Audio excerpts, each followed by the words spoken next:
రోజుకి ఒక పిడికడ. మీ fist size ఎంత ఉందో అంతే అవసరం, దానికంటే చాలా ఎక్కువ తినేది మంచిది కాదు. So the ideal proportion for idli dosa, సాఫ్ట్గా రావాలంటే మీకు ఇడ్లీ చేస్తుంటే ఊదులు కానీ సామలు కానీ వాడండి, సాఫ్ట్నెస్ ఎక్కువ ఉంటుంది. ఇప్పుడు మీరు ఉత్తప్పం వేసుకుంటున్నారంటే దోశ ఊదులు కానీ సామలతో కానీ చేసుకోండి. ఈరోజులాగా క్రిస్ప్గా మసాలా దోశ రావాలంటే కొర్రలు, అండు కొర్రలు, అరికలు దాంతో క్రిస్ప్గా వస్తుంది. ఇంకా ఇడ్లీ దోశకి మీరు సాఫ్ట్నెస్ కోసం మామూలుగా వైట్ రైస్తో చేస్తుంటే ఉప్పుడు బియ్యం వేస్తాం. సో దాని బదులుగా ఏం వాడచ్చు అంటే సిరిధాన్యాలదే అటుకులు దొరికితే వాడచ్చు. సిరిధాన్యాల అటుకులు ఇక్కడ ఇంకా దొరకట్లేదు అనుకుంటాను, బెంగళూరు మైసూర్లో దొరుకుతుంది, దాన్ని వాడచ్చు. లేకుంటే మీరు అన్నం సిరిధాన్యాలు, ఇప్పుడు కొర్రలతో దోశ చేస్తున్నారంటే అన్నం ఉడికించినది ఒక పిడికిడంతా రుబ్బేటప్పుడు వేసేస్తే మీకు ఆ సాఫ్ట్నెస్ వస్తుంది. It will do the same work as ఇప్పుడు బియ్యం చేసే పని చేస్తుంది. Okay, so this is about idli dosa batter. దాంతోనే పడ్డు చేసుకోవచ్చు, పొంగనాలు చేసుకోవచ్చు, ఉత్తప్పం చేసుకోవచ్చు, మీ ఇష్టం, ఎలా వెరైటీ చేసుకోవచ్చు. So next main question, chapati ఎలా చేసేది? అది చాలామందికి ఇంట్లో ఈజీగా రాదు.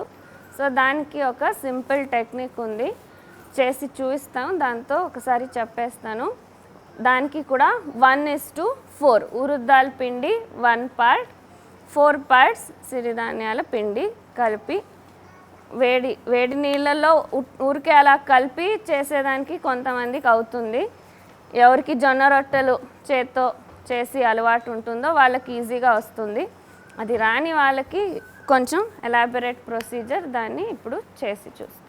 1:4 1 part ఉరుద్దాల్ ఫ్లవర్, 4 parts సిరిధాన్యాల ఫ్లవర్. సో పిండి బాగా ఫైన్గా పిండి ఉంటే మీకు రొట్టెలు ఈజీగా వస్తాయి. ఉరుద్దాల్ ఫ్లవర్ మిక్సీలో వేసుకొని పిండి చేసి జల్లెడ పట్టుకొని ఫైన్గా చేసుకోవాలి. సో ఇది పిండి నేను ఫస్టే నానబెట్టి ఆరేసి పిండి చేసిండేది, అప్పటికప్పుడే చేసుకోవచ్చు. అలా చేయలేదంటే మీరు అట్టే పిండి చేసుకున్నారంటే పిండి కలిపిన తర్వాత నానబెట్టాలి.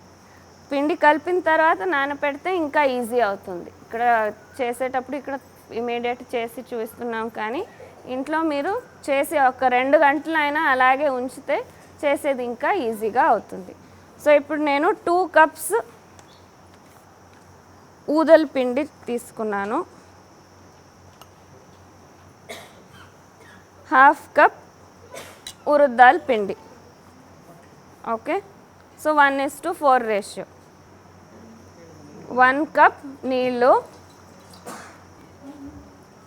ఆన్ కర్తా. 1 cup నీళ్ళు స్టవ్ పైన ఉడికొచ్చేదానికి పెట్టాము. 1/4 cup నీళ్ళలో, సో టోటల్ మీరు పిండి మొత్తం ఎంత ఉందో 2.5 అంటే 1/4 cup నీళ్ళు అవసరం. సో హాఫ్, సో 4 cups పిండి వేసుకొని 1 cup ఉరుద్దాల పిండి వేసుకుంటే 2.5 cups ఆఫ్ వాటర్. చూపించేదానికి క్వాంటిటీ తగ్గించాను.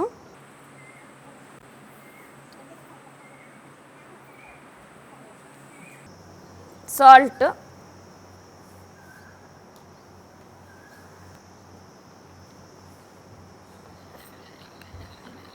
దీంట్లో 1 స్పూన్ పిండి మిక్స్ చేసిన పిండి 1/4 cup వాటర్లో పేస్ట్ కలుపుకుంటున్నాను. బబుల్స్ వస్తున్నాయి, కలుపుతూ ఈ పేస్ట్ని దాంట్లో వేసేయండి. అది కొంచెం గంజిగా, ఆ స్టిక్కీనెస్, ఈ పిండిని కలుపుకునేదానికి దీంట్లో గ్లూటెన్ లేదు, సో ఆ బంక రాదు. సో దానికోసం మినిమల్ పిండి వేస్తుండేది, దానికోసం ఇలా గంజి చేసినప్పుడు ఆ బంక వస్తుంది, ఇదంతా బైండింగ్ అవుతుంది, లేకుంటే అది క్రాక్స్ వస్తాయి కార్నర్స్లో. బస్ బాగా ఉడుకు రావాలి, మొత్తం బబుల్స్.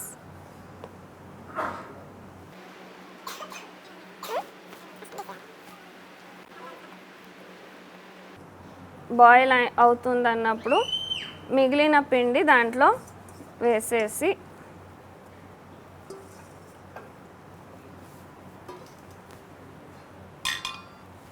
మూత పెట్టేయండి. సో ఆవిరికి కొంచెం ఉడకాలి పిండి, మిక్స్ చేయకుండా అలాగే పెట్టేయండి. ఆ నీళ్ళు కింద నుంచి వచ్చి పిండిని తీసుకుంటుంది. అది ఆ ప్రాసెస్లో మీకు బంక బాగా అవుతుంది. సో ఒక 2-3 సార్లు మీరు కావాల్సి ఉంటే ఫ్లేమ్ ఎక్కువ చేసి తక్కువ చేసి ఆ పిండిని తీసుకునేలాగా చేయాలి. ఆ ఉండే నీళ్ళు పైకి వచ్చి పిండిని కలుసుకుంటాం. ఒక 2 సార్లు అలా అయిన తర్వాత సిమ్లో పెట్టేసి ఒక 1 to 2 minutes అలాగే మూసి పెట్టేయండి.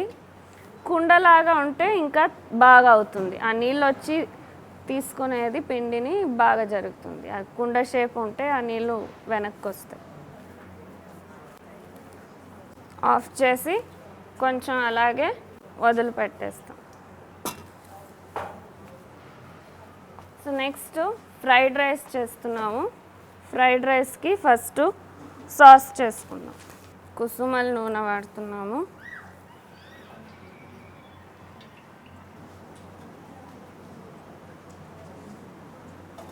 చైనీస్ అంటే జింజర్ గార్లిక్ ఎక్కువగా అవసరం. సో నూనె వేడైన వెంటనే సన్నగా తరిగిండే ఉల్లిపాయలు, గార్లిక్, వెల్లుల్లిపాయలు,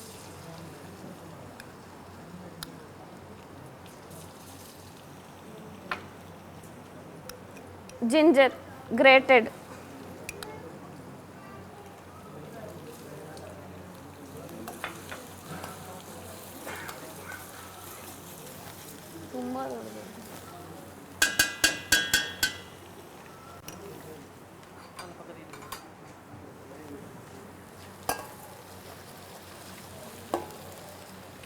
పచ్చితనం పోయిన తర్వాత కొంచెం బ్రౌనిష్ అయిన తర్వాత రెడ్ చిల్లీ పేస్ట్, పండు మిరపకాయల పేస్ట్.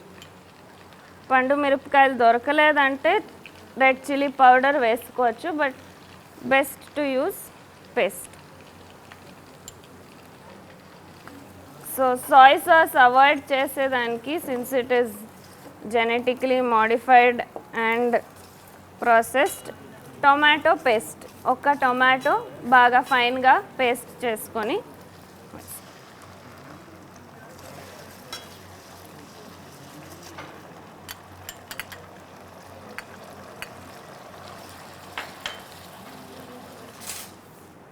సాల్ట్,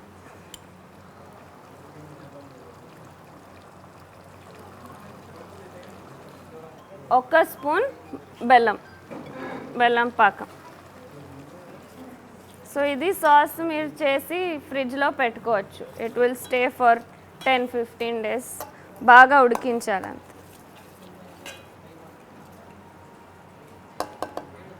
సిమ్లో పెట్టి ఒక 2-3 నిమిషాలు అలాగే ఉడకని. సో బాగా ఉడుకుతుంది. ఇప్పుడు దీన్ని ఆఫ్ చేసి తీసి పెట్టేస్తాం.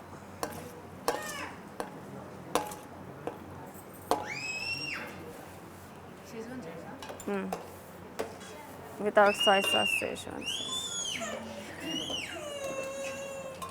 సో పిండి 5 నిమిషాలు అయింది. ఇప్పుడు కలుపుకుందాం.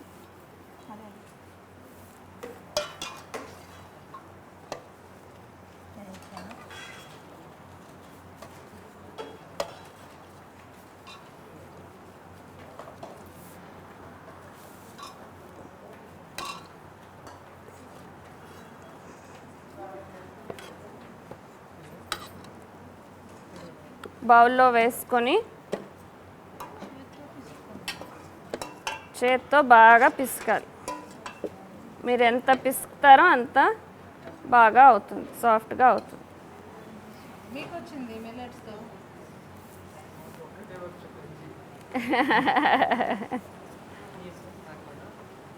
బెక్కిల సరే సరే వచ్చి చూడొచ్చు పిండి ఎలా సాఫ్ట్గా క్రాక్స్ లేకుండా అవుతుంది.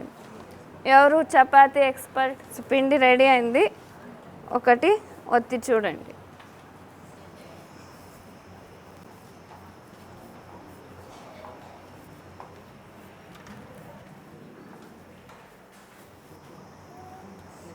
సో దీన్ని మీరు పూరిగా డీప్ ఫ్రై చేసుకోవచ్చు, పుల్కాలాగా కొంచెం సగం తవా పైన అటు ఇటు కాల్చి డైరెక్ట్ ఫ్లేమ్ పైన కాల్చవచ్చు. కావాల్సింటే నూనె వేసి చపాతీలాగా కాల్చుకోవచ్చు. కొందరు నూనె వద్దనుకున్న వాళ్ళు నీళ్ళుతో ఎక్కువ తీసేసి పొంగేలాగా చేస్తారు. So left to you. But soft కావాలంటే మీరు హై ఫ్లేమ్లో కాల్చాలి. తక్కువ మంటలో కాల్చితే గట్టిగా అవుతుంది. హై ఫ్లేమ్లో తొందరగా తిప్పి మీరు ఒక సైడ్ ఒక 2-3 సెకండ్స్ మళ్ళీ ఇంకో సైడ్ అలా తిప్పి కాల్చినప్పుడు సాఫ్ట్గా అవుతుంది. చేసిన వెంటనే మీరు హాట్ బాక్స్లో వేసేస్తే మెత్తగానే ఉంటుంది తినే వరకు. ఓకే, సో ఈజీగా పతలాగా చపాతీ చేసుకోవచ్చు. ముంబైలో వెళ్ళి ఫస్ట్ 3 రోజులు కుక్ బాగా వెరైటీ రైస్ పెట్టాడు. అందరూ తిన్నారు, ఓకే పర్వాలేదు బాగానే ఉందని. కానీ వాళ్ళకి చపాతీ లేదంటే ఇంకా నార్త్ ఇండియన్స్కి కష్టం. ఇది చేసి చూపించితే అందరూ ఫుల్ ఫేస్ గ్లో అయిపోయింది. ఇంకా చపాతీ చేసుకోవచ్చు అంటే తినేదానికి రెడీ. ఇక్కడ అంత ప్రాబ్లం లేదు, చపాతీ చేసుకోకుండా మేము రైస్తో మేనేజ్ చేసేస్తాం, ఇడ్లీ దోశలతో. ఓకే, హాఫ్ పిండి మొత్తం 2 కలిపి ఎంత పిండి వేస్తారో దానికి సగము నీళ్ళు. సో నేను మొత్తం 2.5 కప్స్ పిండి చేసుకున్నాను. దానికి 1 కప్ అక్కడ వేడి చేశాను, 1/4 కప్తో పేస్ట్ చేసుకున్నాను అంతే. కొంచెం ఇటు అటు అవుతుంది. ఇప్పుడు అండు కొర్రలుకి కొంచెం తక్కువ కావాలి, అలా నీళ్ళు కొంచెం తేడా అవుతుంది. బట్ హాఫ్ వేసుకోండి. తర్వాత అవసరం ఉంటే ఎక్కువ ఎక్స్ట్రా పిండి వేసుకోవచ్చు, లేకుంటే పైన కొంచెం నీళ్ళు తడి చేసుకొని చేసుకోవచ్చు. ఒక సైడు పాయసానికి పెడతాము, పాయసం ఒక సైడు, ఇంకో సైడు ఫ్రైడ్ రైస్ చేస్తాం. సో మెత్తగా ఉడికించిండే సాములు అన్నం. ఓకే, సో ఇది మెత్తగా ఉడికించిండేది పాయసానికి. మీరు నూకతో అయినా పాయసం చేసుకోవచ్చు, అన్నం అయినా బాగా మెత్తగా ఉడికించి చేసుకోవచ్చు. సో ఇక్కడ ఒక 2 కప్స్ రైస్ ఉంది. సో బెల్లము పాకం పట్టుకుండేది. సో అందరూ ఇప్పుడు ఇక్కడ ఇస్తుండేదే మీకు పాకం చేసి పెట్టిండేది. First thing, it is easy to use. అప్పటికప్పుడు దేంట్లో అయినా మిక్స్ చేసుకునేదానికి ఈజీ అవుతుంది. సెకండ్ వెరీ ఇంపార్టెంట్ థింగ్, మీరు తాటి బెల్లం తీసుకున్నప్పుడు దాంట్లో కొంచెం మన్ను, గడ్డి, రాళ్ళు ఉంటుంది. సో అలా మీరు ఫస్ట్ ఒక హాఫ్ అన్ అవర్ నానపెట్టి పాకంలాగా చేసుకుంటే ఫిల్టర్ చేసినప్పుడు అవన్నీ పోతాయి. So that is 2 reasons why you need to use it in the form of పాకం. మీరు ఒక్కసారి చేస్తే ఒక వారం ఉంటుంది, ఫ్రిడ్జ్లో పెట్టాల్సిన అవసరం లేదు. బయటనే మీకు తాటి బెల్లం పాకం చేసి పెట్టుకోవచ్చు. అండ్ వాసన రాదు మీకు వంటల్లో. ఇప్పుడు టీలో వేసుకున్నప్పుడు అట్టే బెల్లం పౌడర్ చేసి వేసుకుంటే దాని వాసన కొంచెం ఘాటుగా ఉంటుంది, కొందరికి ఇష్టం కాదు. పాకం చేసినప్పుడే వాసన అంతా పోయింటుంది. సో మీరు పాకం వేసుకున్నప్పుడు ప్రాబ్లం ఉండదు. సో దీనికి మీకు ఎంత తీపి కావాలో దాన్ని బట్టి తాటి బెల్లం పాకం వేస్తున్నాను. కోకోనట్ షేప్డ్ వస్తుంది తాటి బెల్లం. దానికి 1/2 కప్ వాటర్ వేస్తాను. బాయిల్ కావాలి, జస్ట్ ఒక 1 minute ఉడకాలంతే. ఎక్కువ పాకం అయిపోతే మళ్ళీ క్రిస్టలైజ్ అయిపోతుంది. సో పాయసం చేసుకునేదానికి కొందరు నానబెట్టి రుబ్బి ఫైన్గా గసాల పాయసం చేసినట్టు కూడా చేసుకోవచ్చు. సో అది కొంచెం కష్టము. సిమ్లో ఒక 5 minutes ఉడికినంత టేస్ట్ ఎక్కువ అవుతుంది. బుక్లో వేరే వాళ్ళు ఇచ్చిన రెసిపీస్ కలెక్ట్ అయ్యేది. అందుకే ఫస్ట్ పాకం చేసేసాం. సో పాకం చేయకుండా అలాగే బెల్లం వేస్తే విరిగే ఛాన్సెస్ ఉంటాయి. ఒకసారి పాకం చేసిన తర్వాత ఏం కాదు. సో ఫ్రైడ్ రైస్కి ఇప్పుడు కొంచెం నూనె కాగిన వెంటనే ఆనియన్,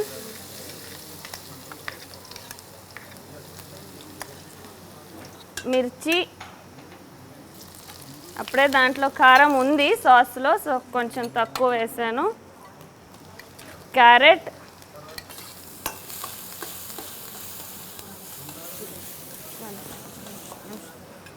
బీన్స్, క్యాప్సికమ్. సో చైనీస్కి యూజువలీ హై ఫ్లేమ్లో చేస్తారు. సో హై ఫ్లేమ్లో చేసినప్పుడు వెజిటబుల్స్ డోంట్ బికమ్ సాఫ్ట్, క్రిస్ప్గా ఉంటాయి. సో హై ఫ్లేమ్లో, సాస్లో ఆల్రెడీ ఉప్పు వేసాము, సో కొంచెం ఉప్పు దీనికి సరిపోయేంత. దీనికైతే సాల్ట్ కొంచెం తొందరగానే వేస్తాం, క్రిస్ప్నెస్ ఉండాలి అని. అప్పుడే చేసిన సాస్ ఇది బాగా ఉడికింది. లాస్ట్ స్టెప్, పాయసానికి నెయ్యి. నెయ్యి ఎంత వేస్తే అంత రుచిగా ఉంటుంది, but we limit to 4 spoons. ఇలాచీ పౌడర్ వేసుకోవచ్చు. నేను usually we avoid dry fruits, because dry fruits అవి అలాగే ప్రిజర్వ్ చేసి ఉండాలంటే అలా ముంచి డ్రై చేసి ఉంటారు ఇన్ పెస్టిసైడ్స్ అండ్ ప్రిజర్వేటివ్స్లో. So the concentration of chemicals is very high, simple. So దానివల్ల ఆర్గానిక్ దొరికితే మాత్రమే వాడేది, లేకుంటే altogether best to avoid the dry fruits. దాంట్లో ఉండే మంచి దానికంటే ఆ కెమికల్స్ నుంచి వచ్చే ill effects are more. So best to avoid if you don't get organic. So దీనికి ఇప్పుడు రైస్ వేస్తాం. రైస్ ఎలా పొడి పొడిగా చేసేది అనే క్వశ్చన్ అడిగారు. సో ఫస్ట్ థింగ్, మీరు బాగా నానపెడితే రైస్ పొడి పొడిగా అవుతుంది. So the more you soak, grain లోపల నుంచి నానితే అది స్ప్రెడ్ అయ్యి వస్తుంది. సో ఇట్ విల్ బీ పొడి పొడిగా. వండే ముందు 1 స్పూన్ నెయ్యి కానీ నూనె కానీ మీరు వేస్తే దానికి ఇట్ విల్ కుక్ చేసినప్పుడు మెత్తగా కాకుండా ఉంటుంది. అనదర్ ఇంపార్టెంట్ థింగ్, మీకు దొరికిన బియ్యము if it is aged, similar to basmati rice అయినా అలాగే కదా అడ్వర్టైజ్మెంట్లో చూస్తారు, 2 years ఓల్డ్ అయితే బాగా పొడి పొడిగా అవుతుంది. ఇప్పుడు మార్కెట్లో ప్రాబ్లం ఏంటంటే డిమాండ్ ఎక్కువ ఉంది. సో ఫార్మర్స్ చేసిన వెంటనే అమ్మేస్తున్నారు. సో వితిన్ 3 months అలా అయితే ముద్దగా అవుతుంది. మీకు దొరికే rice if it is a little older, then పొడి పొడిగా అయ్యేదానికి హెల్ప్ అవుతుంది. సో 1 స్పూన్ నెయ్యి వేసి 1:2 వాటర్ ఉడికించి, బయట అయినా చేసుకోవచ్చు రైస్, లేకుంటే కుక్కర్లో అయినా చేసుకోవచ్చు. చేసిన తర్వాత మీరు ఆరేయాలి. సో ఒక ప్లేట్లో ఆరేస్తే ఆ నీళ్ళు ఎక్స్ట్రా ఉండేది ఎవాపరేట్ అయితే పొడి పొడిగా అవుతుంది. పులిహోరకు, పులావ్కి, బిర్యానీకి, ఫ్రైడ్ రైస్కి పొడి పొడిగా అన్నం కావాలంటే this is the way you have to do.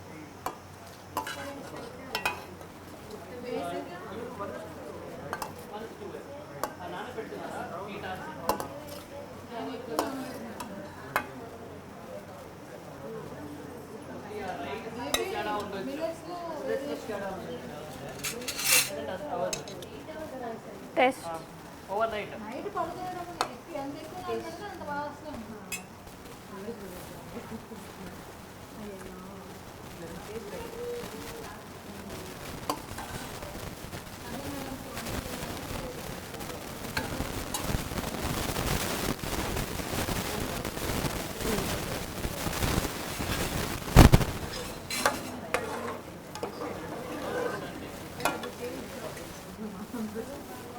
రోజు తినే కష్టమే కదా, మళ్ళీ ఈరోజు కూడా